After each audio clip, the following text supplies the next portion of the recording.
que es la coinocitosis. Coinocitosis.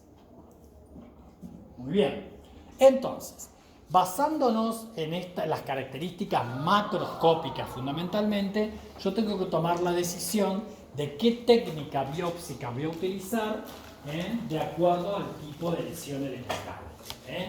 Por ejemplo, yo puedo tomar biopsias a través de resecciones con bisturí frío. Resecciones cutáneas pueden ser biopsias incisionales o biopsias excisionales. O sea, biopsias que sacan toda la lesión excisional o incisional cuando la biopsia toma parte de la lesión. ¿Sí?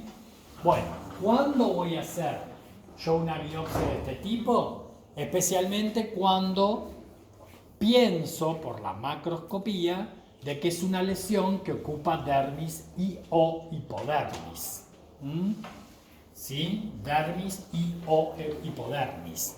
Entonces aplico lo que se llama, hago una biopsia con bisturí frío que se denomina losange. Acá yo veo una lesión oscura con distintos colores. Blanquecino, acá más clarito, acá medio grisáceo, acá medio marrón oscuro, acá parece tener una lesión medio satelitósica. Yo acá, con esta lesión irregular de distintos colores, pienso en un melanoma. Entonces jamás voy a hacer un afeitado de la lesión. Siempre está indicado la resección de acuerdo al tamaño de la lesión, si me lo permite, se reseca en su totalidad. Biopsia por losange, a través de una losange cutánea. Lo mismo pasa con los punch. Ahí vemos cómo el cirujano, ¿no es cierto?, con distintos tipos de panchera, hace una biopsia pero en saca-bocado. Una biopsia en saca-bocado.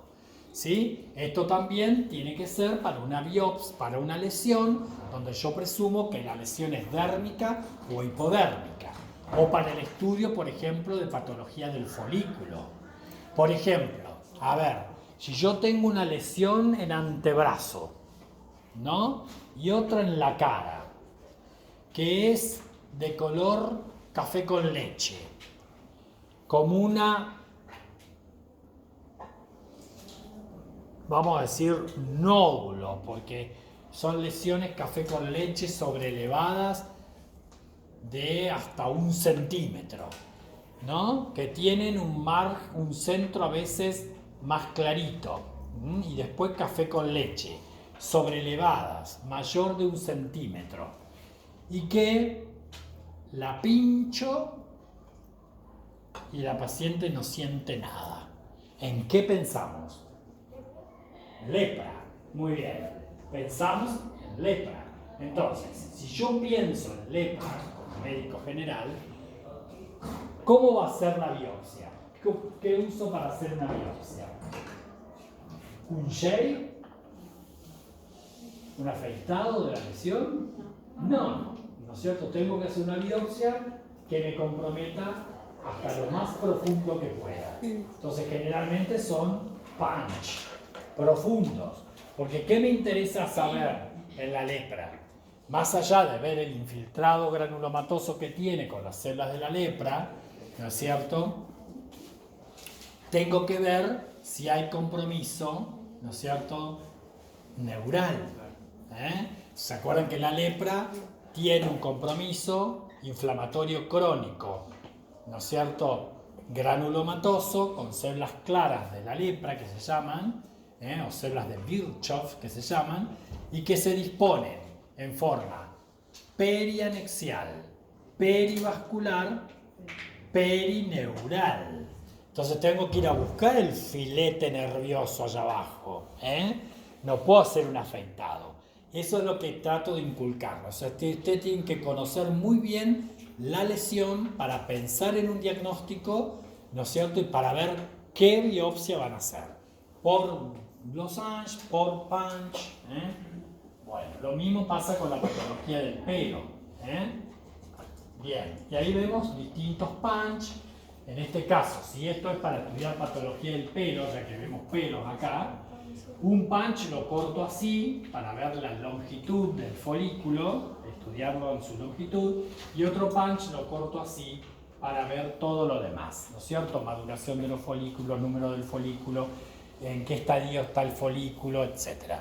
Más allá de lo que pasa en el estroma, si hay esclerosis, si hay fibrosis, si hay un infiltrado granulomatoso, etcétera, etcétera, etcétera. ¿Sí? Para ir descartando las distintas causas de alopecia generalmente. Bueno, este es el shave, esto es un afeitado, un afeitado. Pero ¿cuándo voy a aplicar un shaving? Cuando yo sé que la lesión es básicamente epidérmica, o como mínimo dérmica superficial, o tiene un crecimiento hacia afuera, exofítico, de tipo polipoide. Un papiloma cutáneo se afeita. Una queratosis seborreica se afeita. Una queratosis actínica se afeita.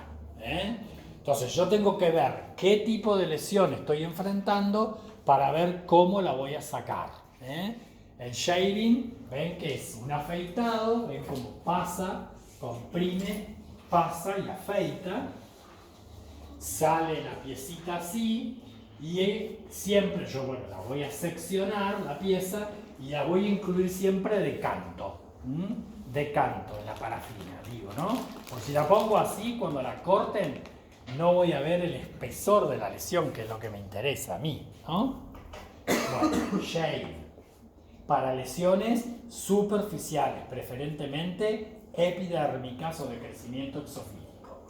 Y después existe el curetaje. Hay algunas circunstancias que no me queda otra que sacar pedacitos, con una cureta, pedacitos de piel. A veces no hay otra manera que sacarlo así. Por ejemplo, si yo tengo una lesión subungueal, hacer un punch debajo de la uña es imposible. Sacarle medio dedo con una losange no se puede. Afeitarlo menos. Entonces no me queda otra veces que hacer, se hacen por supuesto anestesias, ¿no es cierto?, troncales, y se saca por curetaje pedacitos de esa lesión. El problema es que generalmente voy a ver una lesión así como desgranada, desestructurada, ¿no es cierto? Porque yo estoy viendo pedacitos de esa lesión, ¿no? Eso es el curetaje, no es lo más ideal, se hace con cureta y es en algunas circunstancias especiales que no me queda otra, no me queda otra.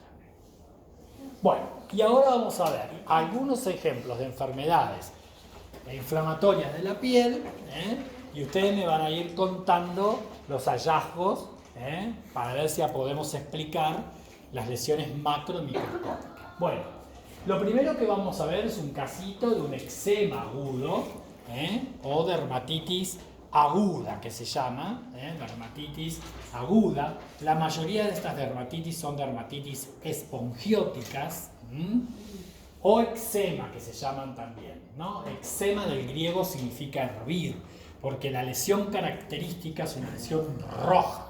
Ven como vemos ahí, sobre una piel eritematosa, ¿no es cierto? Vemos lesión, una amplia superficie con lesiones eritémato-escamosas. Eritémato-escamosas. ¿Sí? Que estos pueden ir a hacer confluencia esas lesiones, aparecer verdaderas placas, que después se descaman y hacen escamas. Bueno, estas son lesiones muy frecuentes de ver, los eczemas agudos o las dermatitis espongióticas agudas. A veces tienen este aspecto más numular, pero ven que sobre una piel eritematosa, una lesión que se dice numular porque es más localizada, medimos el tamaño, a veces son múltiples las lesiones, eritematosa y descamativa o con escamas, con escamas. Estas lesiones es muy importante ver, ¿no es cierto?, si están vinculadas a antígenos internos, puede ser que haga una reacción de este tipo eritémato escamoso, cuando como algún elemento, por ejemplo las alergias al pescado, las alergias al chocolate, las alergias, los procesos alérgicos, muchas veces, y ahí el antígeno es interno, o reacciones a fármacos, a veces hay reacciones de este tipo de dermatitis espongióticas por fármacos, ahí el antígeno también es interno, ¿no? Pero también pueden ser externos los antígenos, o sea, básicamente, por ejemplo, aquellas personas que hacen reacción alérgica a los detergentes de los platos, por ejemplo, ¿no? Y hacen esas reacciones alérgicas en las manos características, eritémato en placas y descamativas. Bueno, esos eczemas también pueden ser de contacto alérgico o atópicos en las personas que tienen predisposición hereditaria a hacer reacciones de hipersensibilidad. Bueno, en ese caso puede ser reacción alérgica a un vegetal, o sea, a algunas plantas, a algunas ortigas, etcétera, algunos árboles, algunas, bueno, la hiedra es el típico ejemplo, el orillón de la hiedra. Entonces, ver si es el antígeno es externo o el antígeno es interno. ¿Por qué es importante reconocer esto? Porque justamente nosotros, entre los tratamientos que se hacen en estas lesiones, es tratar de saber a qué está haciendo reacción alérgica para evitar el alérgeno, ¿no? Cuando uno quita el alérgeno, generalmente estos procesos disminuyen, retrogradan. Porque después esto se trata con cremitas con corticoides, pero el corticoide lo único que hace es aplacar el proceso inflamatorio, no cura nada. Bueno, ahí, como les decía, dentro de los eczemas agudos hay distintas categorías, como son las dermatitis de contacto alérgica, que esas son las más estudiadas, las dermatitis de tipo atópico, en aquellos pacientes que tienen predisposición a hacer reacciones de hipersensibilidad, puede ser por fármacos, dermatitis eczematosas vinculadas a fármacos, puede ser fotosensible, dermatitis de tipo eczematoso por exposición al sol. Y hay formas irritativas primarias que a veces no se detecta un antígeno preciso, dermatitis irritativas primarias. Bueno, acá vemos algunos ejemplos. Esta es la típica dermatitis de contacto. Ven que hace como placas, eritémato descamativas, características. La dermatitis de contacto, que esta es una de las más comunes y de las que generalmente a veces hacen cuadros de la llamada dermatitis disidrótica, o la disidrosis en las manos, que hace que pica mucho y el paciente se vuelve loco con esto, ¿no? Bueno, a veces progresa y ese cuadro agudo termina por la espongiosis que dijimos antes. Estas casi siempre son dermatitis espongióticas, terminan generándose vesículas o ampollas en las lesiones. Ven que hay un fondo eritematoso con formación de vesículas, o de ampollas, habría que medirlo, ¿sí? Pero estas son por despegamiento de las células de la epidermis por acúmulo de líquido, por espongiosis, son vesículas espongióticas. Bueno, acá esta es una típica imagen de las dermatitis por fármacos, que a veces hacen esas lesiones eritematosas características, dermatitis por fármacos. Bueno, desde el punto de vista patogénico no se compliquen la vida. Yo podría resumir la patogenia de estos eczemas como una reacción de hipersensibilidad de tipo 4. Si ustedes me saben contar cómo es una reacción de hipersensibilidad de tipo 4, ya, ¿no? ¿Se acuerdan que en estas reacciones, por supuesto, van a aparecer distintos antígenos, como dijimos? Puede ser un fármaco, puede ser un alimento, puede ser un alérgeno, pues no sé, ¿no? Que actúa se expone a la epidermis, ¿no? Y dijimos ahí que estaban las células presentadoras de antígenos, las células de Langerhans. Bueno, esas células presentadoras de antígenos se encargan, ¿no es cierto? ¿Por qué? ese antígeno, cuando actúa sobre los queratinocitos, ¿no es cierto?, modifica algunas proteínas del queratinocito, esas proteínas se comportan como si fuese un apteno y constituye un neoantígeno contra la cual se produce una respuesta de hipersensibilidad, ¿cierto? Ese antígeno es transportado, ¿no es cierto?, a los ganglios linfáticos a través de los vasos linfáticos de la piel, es transportado a los ganglios linfáticos para presentarlo ¿a quién? Al linfocito T, ¿sí? A los linfocitos T, que ahí depende, puede ser TH1, TH2, TH17, alguna población de los T. Entonces se transforma el linfocito T virgen en un linfocito activo, ¿no es cierto?, efector, más linfocitos de memoria. Que inclusive cuando el paciente se vuelve a... Entonces se produce lo que se llama la sensibilización, ¿no es cierto?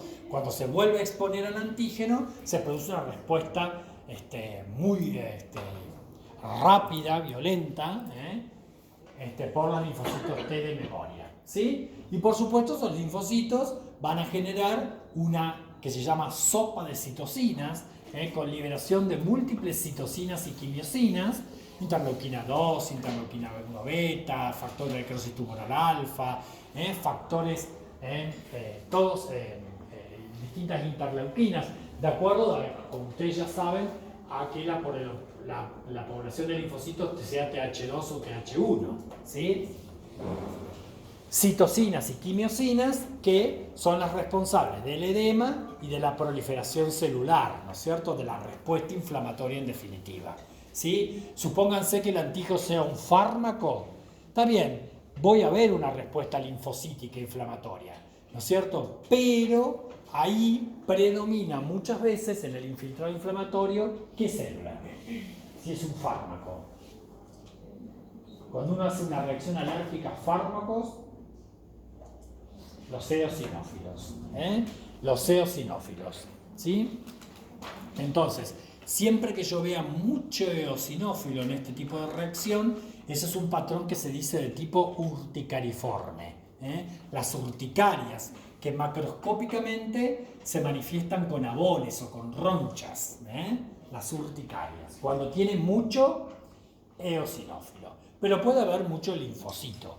La característica más importante es el edema, tanto dérmico como epidérmico o espongiosis. Eso es la característica histológica más frecuente. Bueno, y acá vemos algunas imágenes. Yo esta lo tendría que haber puesto después, porque ¿qué pasa?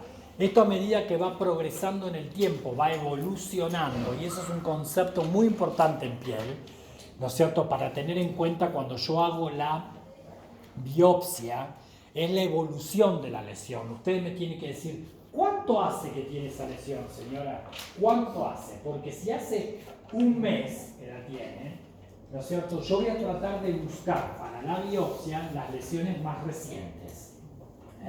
Las lesiones más recientes. ¿Por qué? Porque voy a tener una histología más jugosa, más importante para poder llegar a un diagnóstico. Porque a medida que va evolucionando ese proceso inflamatorio, ustedes saben que la inflamación aguda termina en crónica. Entonces, se hace menos húmeda en la etapa crónica hasta que incluso aparece fibrosis en la etapa crónica.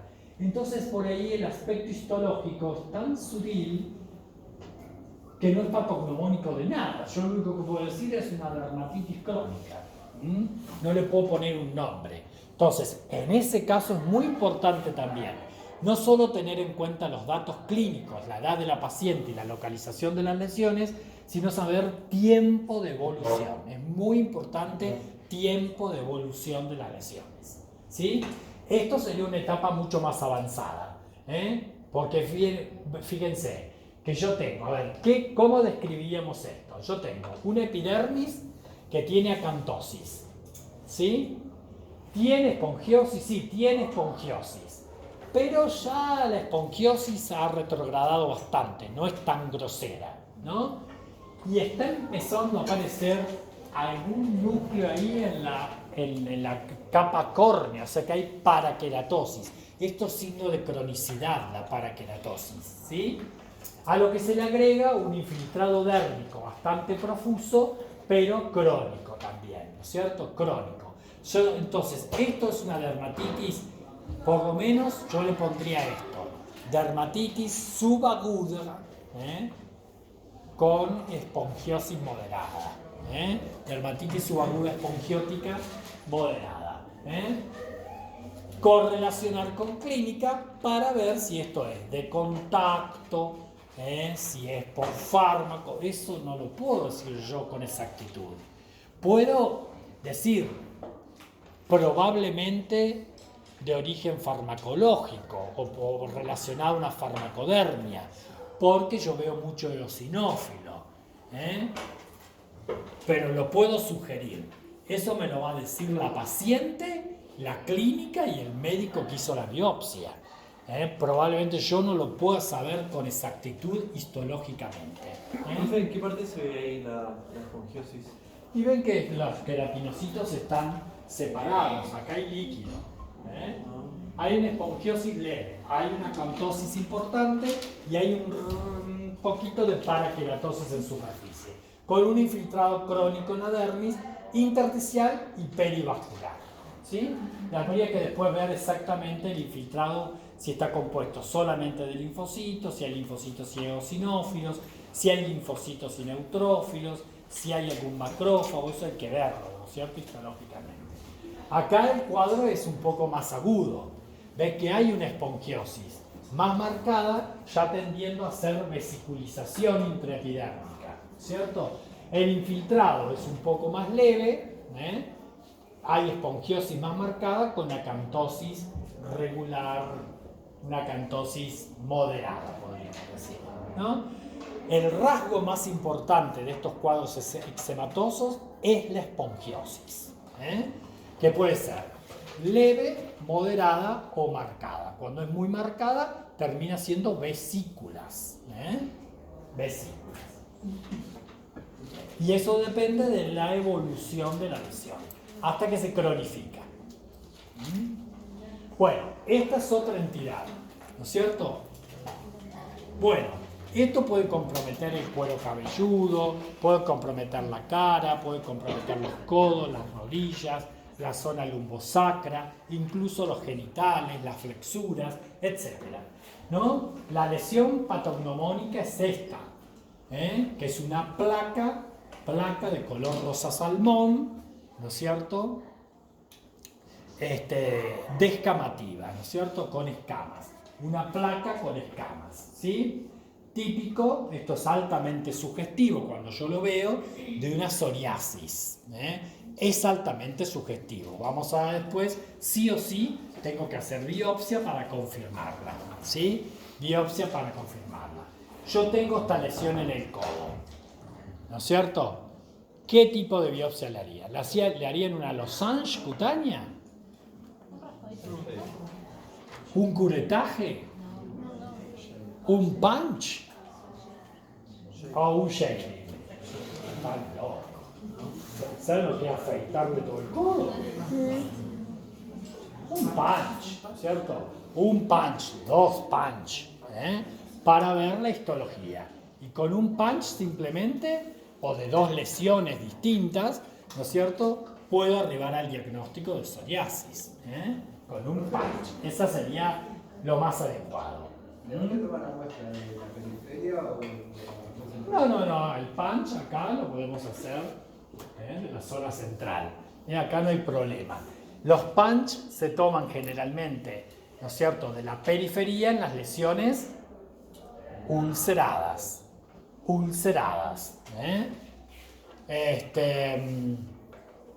Porque muchas veces el centro está necrosado, entonces no me va a servir. Y si estoy viendo lesiones vesiculares o ampollares propiamente dicha, como ya vamos a ver, bueno, es preferible hacer una biopsia de la lesión más reciente posible. Más reciente posible. En este caso, de una lesión más evolucionada. Cuanto más evolución tenga la lesión, mejor, porque voy a poder ver todos los rasgos que yo necesito para el diagnóstico definitivo de psoriasis, porque yo necesito algunos rasgos histológicos sí o sí para ponerle psoriasis. Después hay distintas variantes clínicas de psoriasis, pero por lo menos para decir esto es psoriasis, tengo que tener ciertos rasgos histológicos característicos.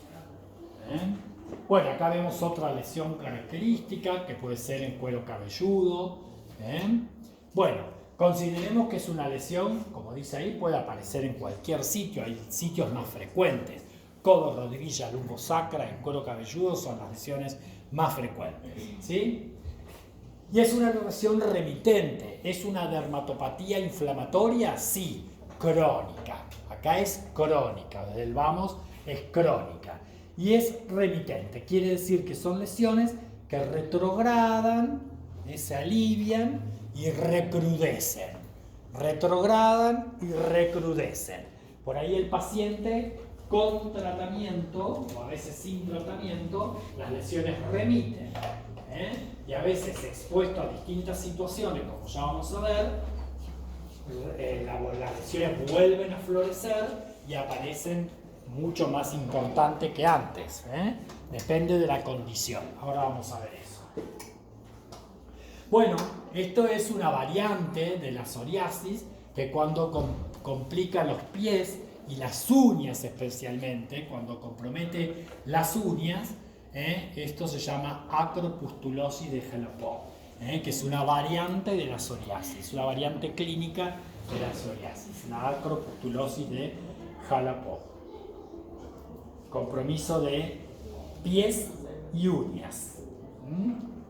Bueno, acá les puse yo las variantes, ustedes no hace falta que conozcan todas las variantes y después se dedican a la dermatología, obvio, que las tienen que saber. Pero sepan que no siempre van a encontrar esa plaquita salmón, eritémato escamosa como vimos recién, ¿sí? No siempre. Hay formas postraumáticas que es la forma lineal, la forma gutata, la inversa, las formas pustulares, localizadas, generalizadas de Bunsen-Busch, palmoplantar, la acropustulosis de Jalapó, que es lo que decía recién, la eritrodermia psoriásica, o sea, varias formas de presentación clínica, clínica. Por supuesto, la forma más común de psoriasis es lo que nosotros llamamos psoriasis vulgar. Psoriasis vulgar. Esto para que vean un ejemplo. Este paciente tiene psoriasis. Generalmente son pacientes jóvenes. Y cuando tienen lesiones en extremidades y tronco, pero tienen lesiones así, redondeadas, color salmón, descamativas, pero que miden entre 0,5 a 1 centímetro, eso se llama variante gutata. La variante gutata. Esto, obvio que un dermatólogo avesado dice esto puede ser una psoriasis tipo gutata, ¿no es cierto? Más si es un niño o es un jovencito, pero hay que hacer biopsia para confirmarlo, porque el diagnóstico de psoriasis es pesado, porque es una enfermedad que no se cura, la va a tener toda la vida el paciente y a veces son jodidas, jodidas. Esta es una variante clínica. O esta que la pustular plantar, que hace pústulas, más allá de que es una placa eritematosa, hace pústulas. Las hay pustulares palmoplantares, las hay generalizadas, las hay localizadas, o de Barber que se llaman, psoriasis de Barber. ¿Y por qué sale, profe? ¿Cómo? ¿Cuál es la patogenia? Ahora vamos a ver la patogenia, ¿sí? Son distintas formas de presentación. En estos casos se sobreagrega una infección estreptococo. Las formas pustulares tienen o agregado un estreptococo o, por ejemplo, en otra variante, como es esta, que es la eritrodérmica, generalmente esto es producto del agregado de una afección estafilocóxica. Y hace una psoriasis generalizada eritrodérmica, es un paciente rosado, todo el cuerpo rosado. Muchas veces esto lo vemos nosotros en pacientes con psoriasis que son HIV positivos. HIV positivos. Esta es otra forma de presentación clínica, pero es una psoriasis. Y generalmente tiene como antecedente una infección estafilocóxica. Bueno, esta es la que aparece, yo casi siempre la he visto en los pliegues inguinales, pero puede aparecer, puse esta foto porque me gustó más, pero puede aparecer en los pliegues axilares también, ¿no es cierto? Esta se llama psoriasis inversa. Se ve una placa roja sobrelevada, plana, generalmente en las flexuras. O hace lo mismo como un murciélago o una mariposa en los pliegues inguinales o en las axilas. O en las axilas. Esto también es una psoriasis, pero es una variante clínica particular que se llama inversa. Bueno, este esquemita es para que sepan que así como remite la lesión de la psoriasis, muchas situaciones pueden hacer que la psoriasis vuelva a florecer. O sea, post-trauma, post-infección, como dijimos, estreptocóxica, estafilocóxica, relacionadas a la obesidad, al alcohol, al tabaco, al estrés. Algunos medicamentos pueden desencadenar una crisis psoriásica, especialmente el estrés, cuando les baja la inmunidad a los pacientes, en las formas eritrodérmicas, en los inmunocomprometidos. Entonces, pueden haber muchos factores, es multifactorial, pero no se sabe exactamente cuál es el antígeno, cuál es la causa precisa de la psoriasis, ¿sí? Desde el punto de vista patogénico, ¿no es cierto?, pasa lo mismo. O sea, hay distintos factores, como vemos allá, de tipo ambiental, estrés, microorganismos, traumas, drogas, etcétera, que actúan de forma como si fuese un antígeno, ¿no es cierto? Y pasa lo mismo. El antígeno es presentado por las células presentadoras de antígenos, ¿no es cierto? Y ahí se presenta ese antígeno que no se conoce, ¿no es cierto?, a la población de linfocitos. Hay distinta proliferación de linfocitos, TH1, TH17, que son CD4 positivos, y los citotóxicos o CD8 positivos, ¿no es cierto? ¿Y estos qué hacen? Parece ser que liberan citocinas y factores de crecimiento que hacen o estimulan la proliferación epidérmica. La proliferación epidérmica. Y ahí aparece el resultado de la lesión clásica, que es una placa, porque aumentan las capas de la epidermis, ¿no es cierto? Aumentan las capas de la epidermis hasta 4 veces el espesor normal de la epidermis, ¿sí? Hasta 4 veces el espesor normal. Nosotros sabemos, ¿no es cierto?, que la epidermis se va modificando día a día, ¿no es cierto?, va madurando y se va perdiendo, se va descamando normalmente. Tarda más o menos 26 a 42 días. Tarda más o menos 16 días la replicación del ADN en las células basales, tarda más o menos entre 26 y 42 días hasta que madura toda la parte nucleada de la epidermis, tarda 14 días en pasar a la capa córnea, o sea que la renovación total de la piel tarda más o menos entre 55 y 75 días, ¿sí? Bueno, y se va perdiendo la parte superficial, ¿cierto? Pero se mantiene un espesor X, que dijimos nosotros. En la psoriasis hay una proliferación de la epidermis, ¿no es cierto?, y hace que la epidermis esté engrosada entre 3 y 4 veces lo normal, ¿sí? Entonces, Sí. ¿se puede decir que hay una reacción de hipersensibilidad tipo 4? Sí, lo que pasa es que no se sabe el antígeno, no saben por qué exactamente, ¿sí? Pero inmunológicamente es una respuesta en donde está mediada por las células presentadoras de antígeno y aparentemente poblaciones de linfocitos CD4 y CD8 que liberan citocinas y factores de crecimiento que hacen que prolifere la epidermis. Bueno, se dice que hay 2 tipos básicamente de psoriasis. La que aparece generalmente asociada a segregación familiar en los jovencitos, que ella está muy asociada al complejo de histocompatibilidad, ¿no es cierto? Como por ejemplo el antígeno CW6 el HLA-B13, B17, el R7. El más recientemente descrito y más importante hoy es este, el HLA6 y el alelo especialmente CW0602, ¿sí? O sea que tienen una base genética, parece ser, la psoriasis. Y después hay un grupo etario que hacen psoriasis, que están dentro de la sexta década más o menos, que es el otro pico de edad.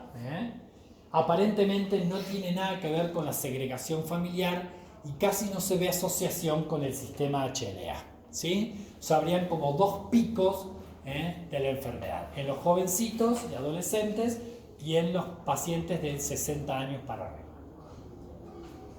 Y acá tenemos la típica histología. Yo tengo que ver una marcada cantosis, ¿no es cierto? Veo paraqueratosis. Otro hallazgo que acá no lo veo muy bien es que los vasitos de las papilas dérmicas están dilatados y elongados. Se va perdiendo la capa granular, o se atenúa la capa granular, especialmente en la piel que está por debajo de la papila dérmica, ¿sí?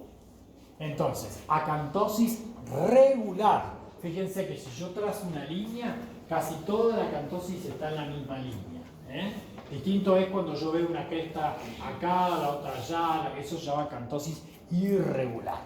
Acá la acantosis es regular. Esto es un típico patrón psoriasiforme. Hay muchas dermatitis agudas, como vimos al principio, que hacen patrón psoriasiforme, pero no son psoriasis. El patrón psoriasiforme es esta típica acantosis regular. Pero los datos patognomónicos son cuando yo, entre los queratinocitos, veo estos abscesitos con neutrófilos que migraron y se acumulan neutrófilos intraepidérmicos. Se llaman pústulas espongiformes de Kogoff.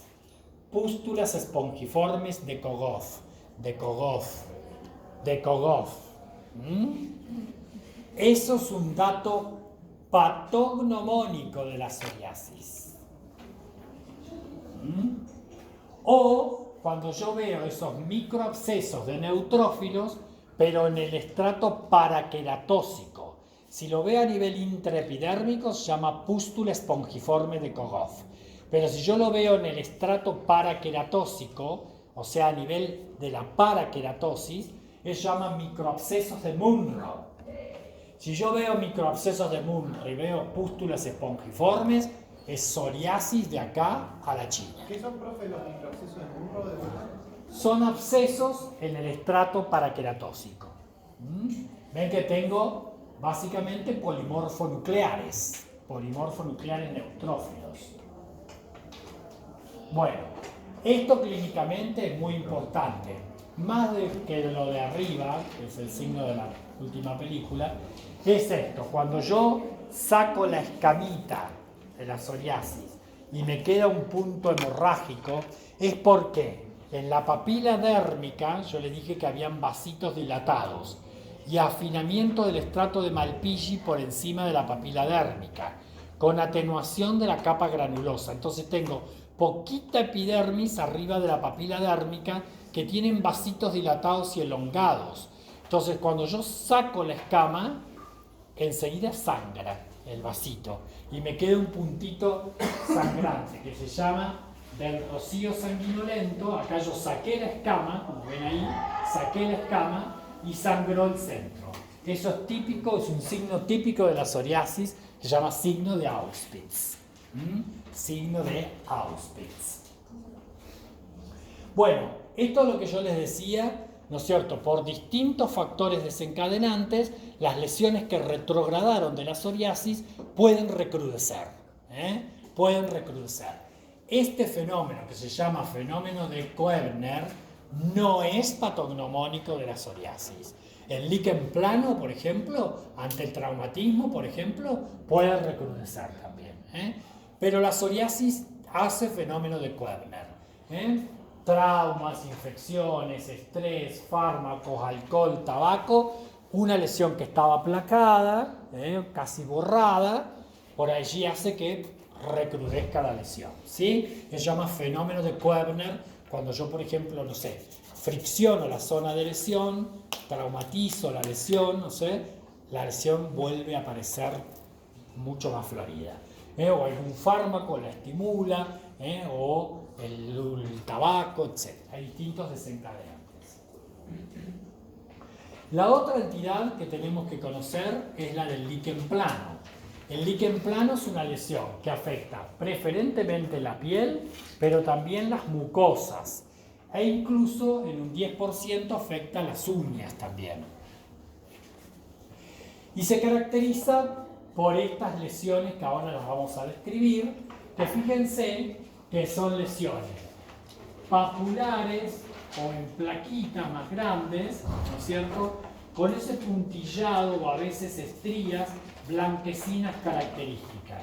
Ese puntillado o estrías blanquecinas, microscópicamente hablando, tienen que ver con hipergranulosis. Hipergranulosis. Clínicamente hablando, esas estrías blanquecinas se llaman estrías de Wickham.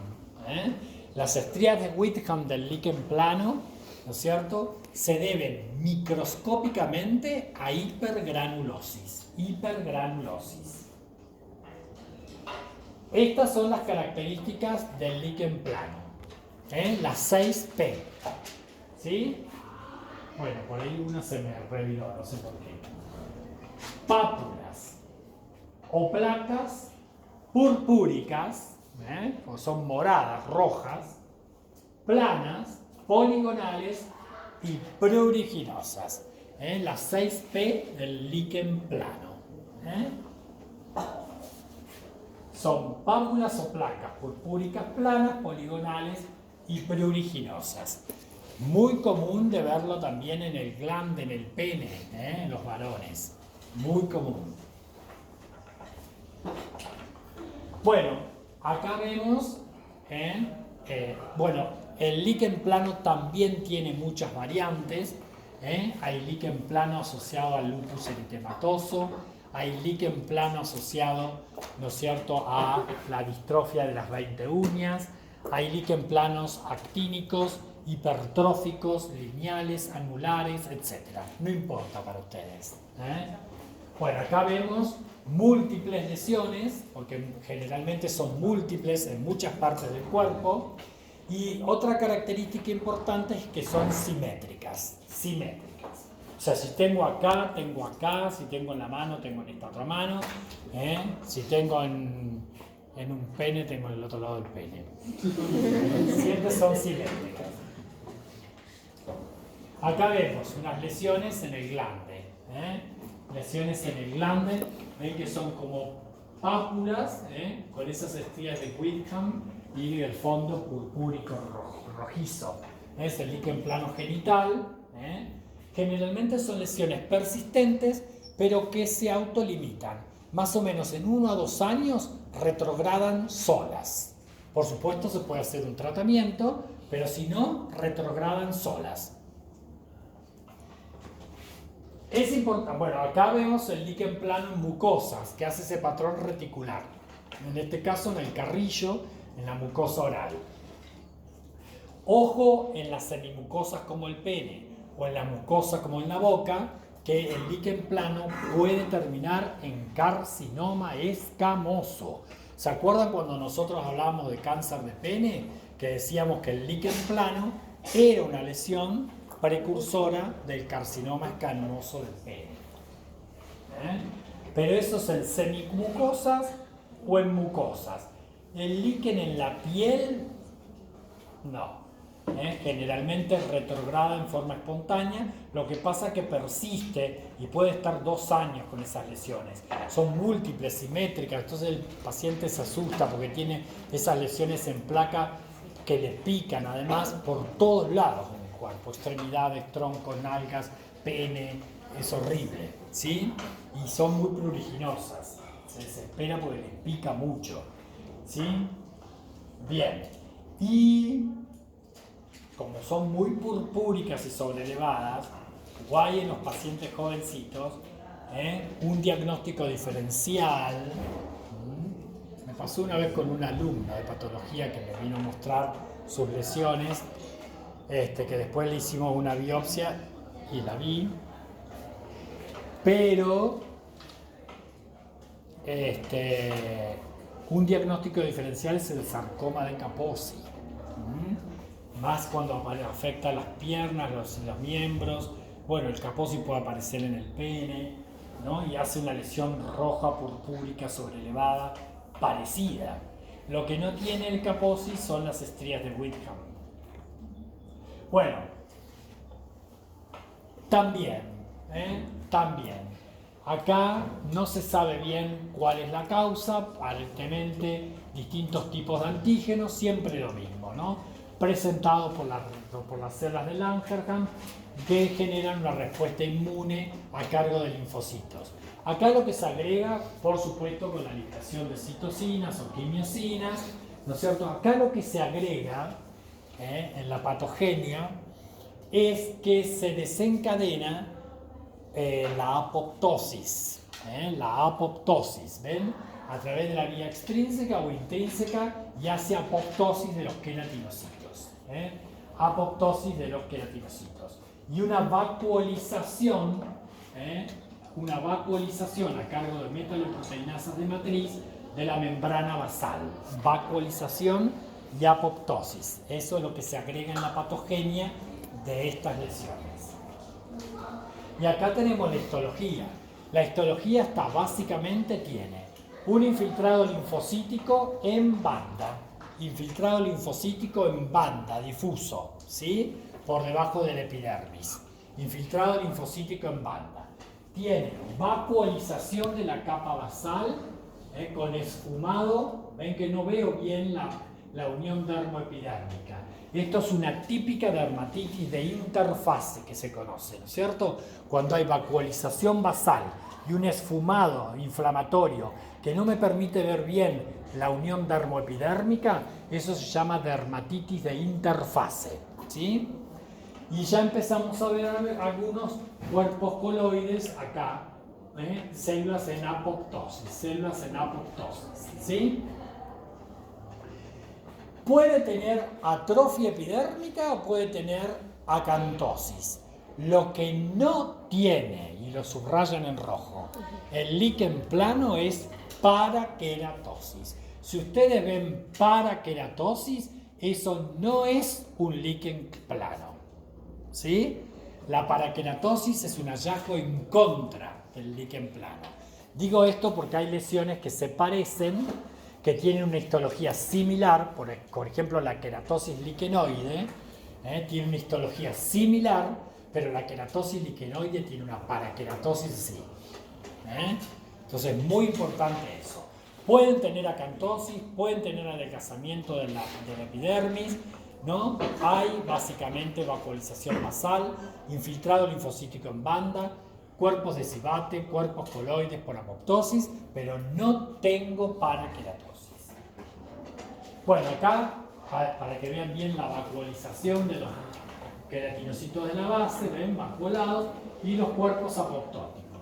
Cuando el cuerpo apoptótico está en la dermis, se llama cuerpo coloide. Cuando está en la dermis, se llama cuerpo coloides. Ahí vemos varios cuerpos coloides que caen a la dermis. Queratinocitos apoptóticos que cayeron a la dermis. Bueno, puedo ver cómo se vacuoliza la unión dermoepidérmica, espacios que quedan entre la dermis y la epidermis. Se llaman espacios de Max-Joseph, ¿sí? Los espacios de Max-Joseph. Y acá vemos células en apoptosis, pero en la epidermis, o allá arriba también, ¿no? En la epidermis. Cuando yo veo cuerpos apoptóticos, o sea, anoikis, en la epidermis se llaman cuerpos de Sivate. Cuerpos de Sivate. En la dermis, coloides. En la epidermis, Sivate. Este es otro tipo de lesión. Es una lesión ampollar. que se rompe fácilmente. Ven que la ampolla está rota, el techo de la ampolla es delgadito, flácido, se rompe fácilmente y se erosiona. Esta es la típica imagen que aparece muchas veces en los pliegues, en las nalgas, en las extremidades, ¿no es cierto?, del pénfigo. Especialmente el 80% de los pénfigos son pénfigos vulgares. Ya vamos a ver, hay variantes clínicas de pénfigo. Pero esto para que vean una lesión ampollar. Acá vemos en una extremidad las típicas ampollas. Muchas de ellas ya se rompieron. Entonces veo la base de la ampolla, ¿ven? Bueno, el pénfigo es una lesión ampollar que se da en pacientes entre los 40 y 60 años, tanto en hombres como en mujeres por igual. Tanto en hombres como en mujeres por igual. Y es un trastorno autoinmune. Acá también puede comprometerse las mucosas. Ahí vemos en la mucosa de la lengua, una ampolla en la mucosa de la lengua, además de áreas de leucoplasia, pero acá vemos una ampolla en la lengua que tiene que ver con una lesión de pénfigo. Ahí vemos los distintos tipos, no importa para ustedes, sepan que el vulgar se lleva el 80%, es el más frecuente. Pero hay pénfigos vegetantes, hay pénfigos foliáceos, que es una variante más superficial. El pénfigo foliáceo es más común, es endémico en Brasil, por ejemplo. Ellos le dicen fogo salvaje. El eritematoso, que es como una variante superficial del foliáceo. Y hay a veces relacionados a linfomas no Hodgkin, como es el pénfigo paraneoplásico. Pero por lo menos, como pénfigo vulgar, es lo que generalmente vamos a ver, que es el 80% de los pénfigos. Esto que parece tan complicado resume la patogenia. Yo sé que el pénfigo se forma anticuerpos IgG, a veces IgA, generalmente IgG, contra los desmosomas, ¿no? O sea, contra las uniones de un queratinocito y el otro, ¿sí? Contra los desmosomas. Acá yo tengo en el esquemita, este es el citoplasma de una célula, este es el citoplasma de otra célula, y estas son las moléculas que constituyen el desmosoma. De todas estas moléculas, todas muy lindas, que tienen nombres, no importa, el anticuerpo se forma, el autoanticuerpo se forma contra esta verdecita, que es la desmogleína.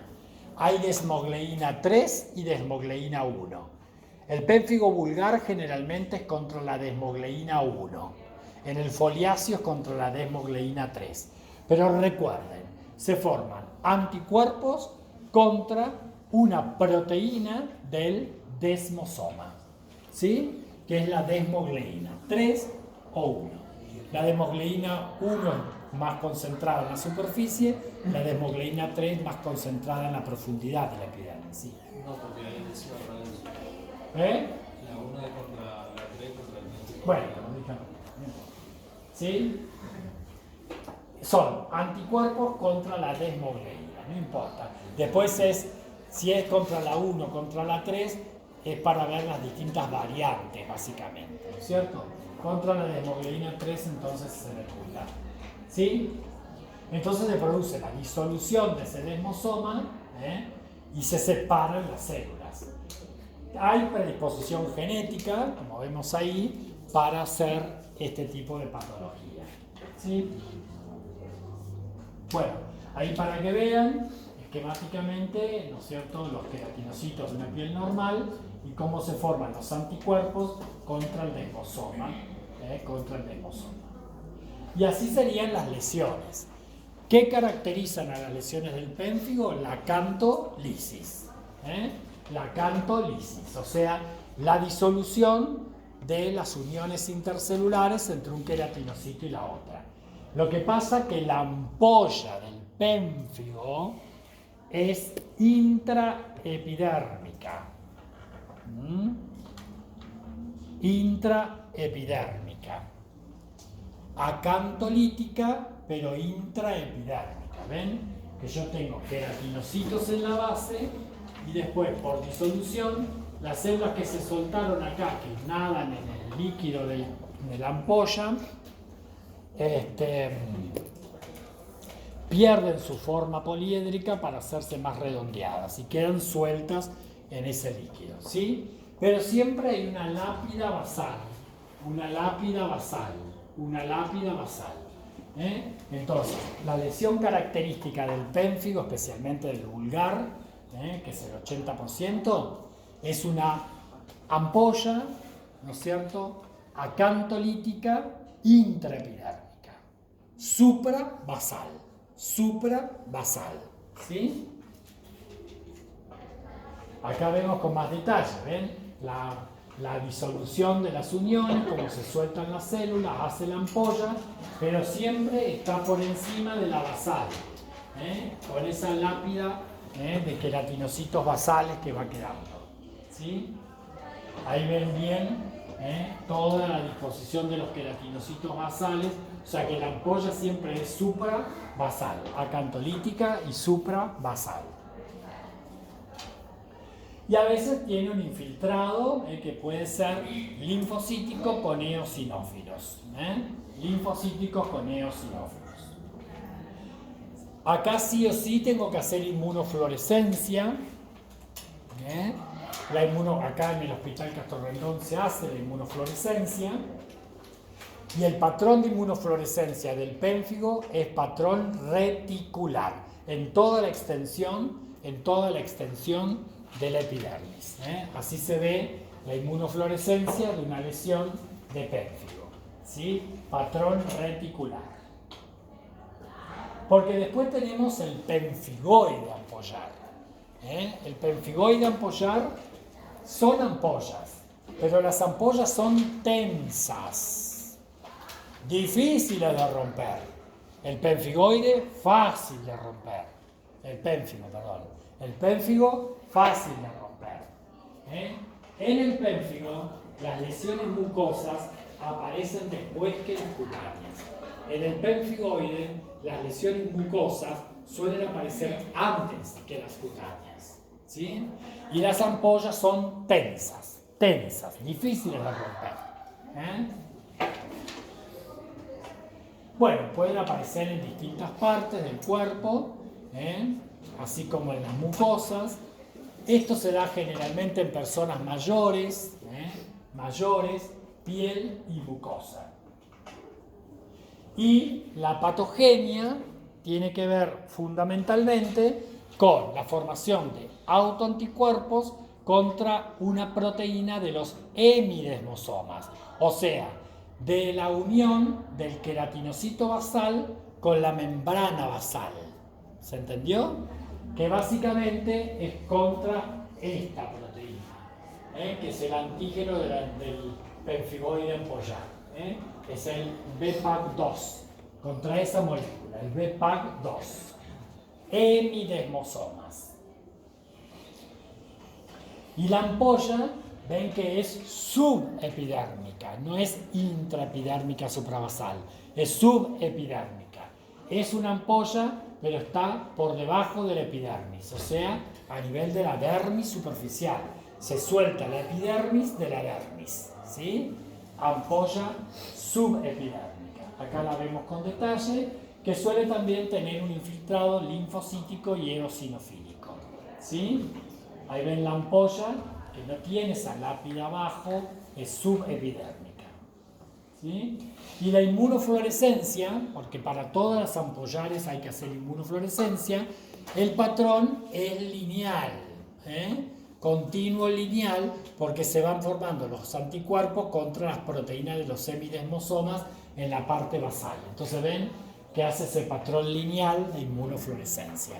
Para el pénfigo, patrón reticular; para el pemfigoide, patrón lineal. Bueno, y la última patología que vemos, y las vamos a comer, es la rosácea. Estas se las puse porque es muy frecuente que nosotros recibamos este trastorno inflamatorio también. La rosácea es más común en las mujeres La localización generalmente es nariz y laterales de la nariz, o sea, a nivel malar, en esta zona. Tiene 4 estadios. Este es el estadio eritematoso o también llamado estadio de prerrosácea. Algunos le llaman acné rosácea. Periodo eritematoso o prerrosácea, estadio 1. El estadio 2 es un estadio eritematoso y telangiectásico. Se agregan telangiectasias o ectasias vasculares, que ya las vamos a ver. Estadio 2 de la rosácea.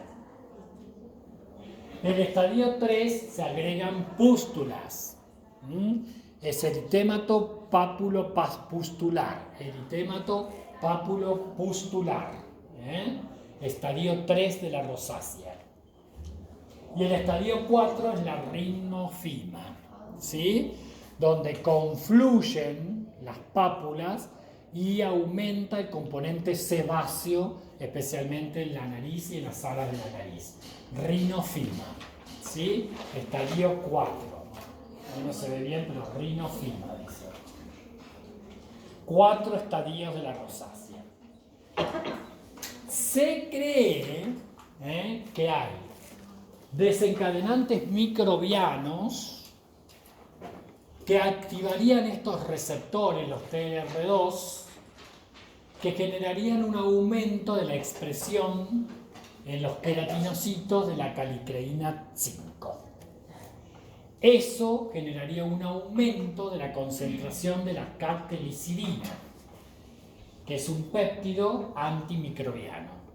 Y la catelicidina es la responsable de una respuesta inmune cutánea innata, que se expresa con telangiectasias y una respuesta inflamatoria crónica granulomatosa. Es lo que se